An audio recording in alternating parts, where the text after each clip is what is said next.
सागर में पुराने bus stand की जगह न्यू आरटीओ के पास और भोपाल रोड पर स्थित नई बस स्टैंड से ही बसों के संचालन को लेकर कलेक्टर दीपक आर्य द्वारा 10 मई को जारी किए गए आदेश पर जबलपुर हाईकोर्ट ने रोक लगा दी है। Hero HF deluxe self start my RTO बीमा सहित 4,000 रुपए के बम्पर डिस्काउंट के बाद अब मात्र 77,000 रुपए में आज ही हीरो HF डिलक्स खरीदें।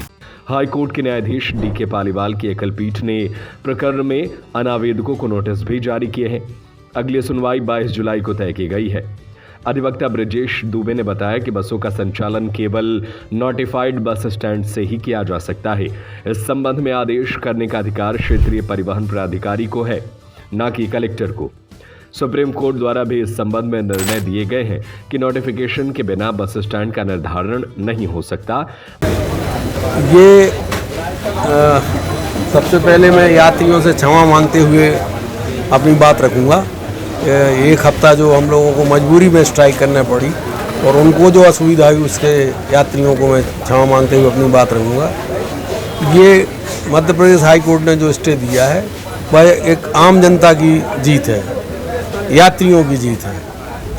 हम लोग तो ऐसे बस प्रशासन से बंधा है, जहाँ कहेंगे चले जाएंगे, मगर यात्रियों को जो अतिरिक्त किराया लग रहा था वह इस बस स्टैंड के संचालन होने से सबसे पहले उनकी जेब जो कट रही थी वो सेफ हुई। इसी बिंदुओं पे मतलब स्टे हुआ है कि जो मतलब आदरणीय श्री ब्रजेश दुबे जी हाई कोर्ट के जो हमारे वकील हैं उनने अपनी बात रखी। हम लोग तो शांतिपूर्ण तरीके से हड़ताल कर रहे थे कि ये न्याय संगत निर्णय नहीं हुआ है, तो ये पब्लिक इंटरेस्ट में जो छोटे छोटे रूट के यात्री हैं, गरीब यात्री हैं, उनकी सुविधा को देखते हुए हम तो इसको भी तैयार हो गए थे, इसको सब स्टैंड बना दें आप।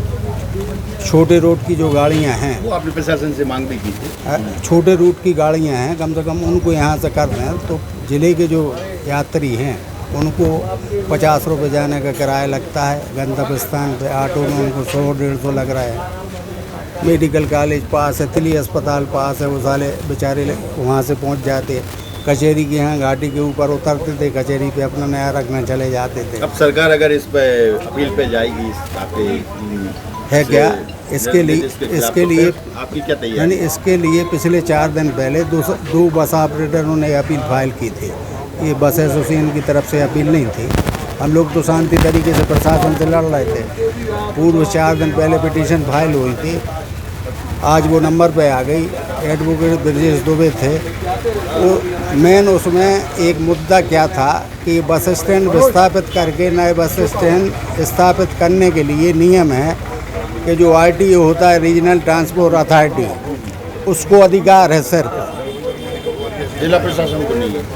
RTA रीजनल ट्रांसपोर्ट अथॉरिटी होता है, उसको ये अधिकार होता है कि कोई भी बस स्टैंड विस्थापित करना है तो वो राजपत्र में प्रकाशन करेगा। पहले राजपत्र में आएगा है, 30 दिन का आपत्ति का समय देता है वो, और उसके बाद रीजनल ट्रांसपोर्ट अथॉरिटी को कि सुन के वो आदेश पारित करता है कि इस दिनांक से ये बस स्टैंड स्थापित यहाँ से विस्थापित करके वहाँ से संचालित किया जाएगा।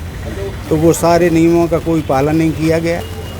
तुगलकी फरमान था क्या ये कलेक्टर का आदेश था, जबकि कलेक्टर को नहीं है आदेश। ये जो पावर है ना, ये RTO को पावर है, रीजनल ट्रांसपोर्ट अथॉरिटी को पावर है, अपने यहाँ नहीं पूरे हैं। लड़ेंगे, हम लड़ेंगे, बिल्कुल लड़ेंगे, आखिरी दम तक लड़ेंगे भाई। वो तो जनता की लड़ाई है, वो न्यायपालिका ने न्याय दिया है। नहीं है क्या, हम लोगों को इस चीज़ की कोई जानकारी नहीं थी, नियमों की जानकारी नहीं थी। नहीं कि इसका पालन किया गया कि नहीं किया गया। हाँ, कोई नियमों की जानकारी नहीं थी। शासन ने नियमों का पालन किया है कि नहीं किया है। 2 बस ऑपरेटर गए तो वहाँ पे अब तो कानून के जो ज्ञाता हैं उनने वो मेन पक्ष वो रखा। उन बिंदुओं पे आपकी जीत हुई है। हाँ, कि प्रशासन की तानाशाही है, वो जिनको अधिकार नहीं थे, वो जो नियम का पालन करना था वो पालन नहीं किया गया। उसको सुनते हुए माननीय न्यायाधीश महोदय ने स्टे दिया और उसके लिए हम न्यायपालिका का धन्यवाद करते हैं। इस सारे प्रकरण में ये लड़ाई अकेली आप सोचें स्टैंड के बस ऑपरेटरों की, यहाँ के दुकानदारों की लड़ाई नहीं थी, ये सारे शहर से कनेक्टिविटी की लड़ाई थी। सारा शहर स्टैंड से जुड़ा है, हर प्रकार से जुड़ा है। जो आदमी या कुछ ये सोचते हैं कि स्टैंड से सिर्फ बस को में सवारियों को ले जाना और ले आना अकेला हम लोगों का कर्तव्य ये नहीं है। आपको पहले भी बताया कि कई हमारी नागपुर बस जा रही, कई आदमियों की दवाइयाँ ख़त्म हो गई, नागपुर इलाज कंटिन्यू करा रहे हैं कि भैया हमारी दवाई ख़त्म हो गई, अब दवाई हमने वहाँ से व्हाट्सअप मंगाया, व्हाट्सअप कर दिया, यहाँ दवा गए। हज़ारों बच्चे अपने देहात के शहर के इंदौर में पढ़ रहे हैं। तो मतलब माँ बाप ये सोचते हैं कि बस वालों से हमसे संबंध हैं, अच्छे हैं, कंटिन्यू उनके बच्चे हमारी बसों में जा रहे हैं। तो एक हम भी उनके गार्जियंस हो गए। उनका कुछ सामान यहाँ से जाना, त्यौहार है, होली है, रक्षाबंधन है, यहाँ से उनकी राखियाँ, उनको मिठाई सब वहाँ भेज रहे हैं। उनने कुछ सामान रख दिया, उनके घर भिजवा दिया। ऑपरेटरों को हमको इसकी कोई जानकारी नहीं है। हमको तो अचानक 11 तारीख को पिछले माह मिला था कि 13 से आपको संचालन करना है, यह आदेश पास हुआ। उसके बाद हम लोग सब जनप्रतिनिधियों के पास गए, पैसामंजस्य बना के ठीक है आपको सिविल लाइन खोल ले रहे हैं। चूँकि बहेरिया से अब वहाँ बहेरिया निकाल रहे थे तो वो परमिट की शर्तों का भी उल्लंघन था। कोई भी घटना हो जाती तो हमारे परमिट में वो दूरी, वो क्षेत्र थे ही नहीं। कोर्ट जाता कोई भी आदमी हमारे खिलाफ, हमें बीमा कंपनी जो हम बीमा कराते हैं लाखों रुपए का बीमा हमारे ऊपर आता और हम दिवालिया घोषित हो जाते। तो एक कोई बस ऑपरेटरों के साथ कोई ऐसा बैठ के उनने कोई चर्चा नहीं की अपन क्या करें।